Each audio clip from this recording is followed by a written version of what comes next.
Hello लोगोफोर खुलुमबाय आरो नोंथांमोनखौ बयखौबो गिबियावनो एबाउट बड' सेलिब्रिटिस यूट्यूब चेनेलावहाय बरायग्रोनानै लाग्रोनाय जाबाय लोगोफोर। लोगोफोर नोंथांमोनाथ' भिडिअनि टाइटेल आरो थाम्बनेलखौनो नायनानै एसेबाबो मिथिखाबाय जानांगौ कि बे भिडिअआ मानि बागै जागोन। लोगोफोर नोंथांमोननि गेजेराव फैलायबाय आं दायै फैनो गोनां बर'नि मोनसे आबुं सावथुननि सायावहाय आपडेट्स लानानै। सावथुननि मुङा मा आरो बेयाव जों सोरखौहाय फाव खालामनाय नुनो मोनगोन। लोगोफोर नोंथांमोना बेखौ मिन्थिनो थाखाय भिडिअखौ जोबजासिम नायलांदो। ओमफ्राय लोगोफोर नोंथांमोना गिबियावनो चेनेलखौ साबस्क्राइब खालामनानै लाग्रोबानो जाबाय, जाहाथे आं भिडिअ होनाय लोगो लोगो नोंथांमोननिसिम नटिफिकेसन हाबहैग्रोयो।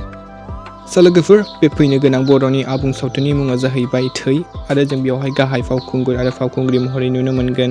ओमफ्राय लोगोफोर जों बे सावथुनाव फाव खालामनाय नुनो मोनगोन बर'नि मुंदांखा फावखुंगुर आरो फावखुंग्रि बिथांमोनानो जाहैबाय बर'नि मुंदांखा फावखुंग्रि रिंकि ब्रह्म बिथां, लोगोसेनो बर'नि गोजाम मुंदांखा फावखुंगुर राजश्री बसुमतारी बिथां आरो मोगथां नार्जारी बिथांमोनजों लोगोसे बर'नि गोबां आर्टिस्टफोरखौ जों बे फैनो गोनां आबुं बर' सावथुन थैयावहाय फाव खालामनाय नुनो मोनगोन लोगोफोर बे फैनो गोनां सावथुननि स्ट'रि आरो स्क्रिप्टखौ लिरदों निथुराम ब्रह्म बिथां आरो डाइरेक्टर आरो DOPखौ होदों नायस्रां गयारी बिथां। ओमफ्राय लोगोफोर नोंथांमोना बे सावथुनखौ नायनो थाखाय बेसेबां एक्साइटेड जानानै दं कमेन्टसआव खोन्थाहरबानो जाबाय आरो नायनो थाखाय एसे नेनानै थादो।